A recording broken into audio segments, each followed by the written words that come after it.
Peoples party ने एक बार फिर गवर्नर से मैं सियासत करने पर आऊं तो बहुत से लोगों की नींदें उड़ जाएंगी।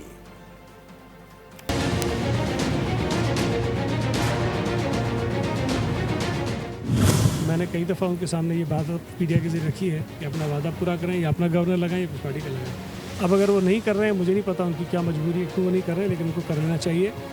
क्या बात करते हैं, क्या बात करते हैं। बयानात से डरने वाला नहीं है ये गवर्नर।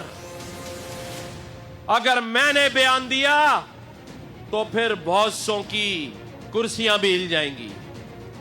इस अंदाज में गवर्नर हाउस का इस्तेमाल हो रहा है, ये सिर्फ पीपल्स पार्टी के लिए नहीं, सिंध के लिए नहीं, विफाक पाकिस्तान के लिए बहुत खतरनाक बात है और इस पर वज़ीर आज़म को देखना चाहिए। एक दिन तनख्वाह नहीं ली और आज ये जितने इंतजामात हैं पहले दिन से लेकर और 30 दिन तक यहां मौजूद है हमारे मिलिट्री सेक्रेटरी, पूछ लें, 1 रुपया भी हुकूमत के पैसे का नहीं है, किसी के टैक्स के पैसे का नहीं है।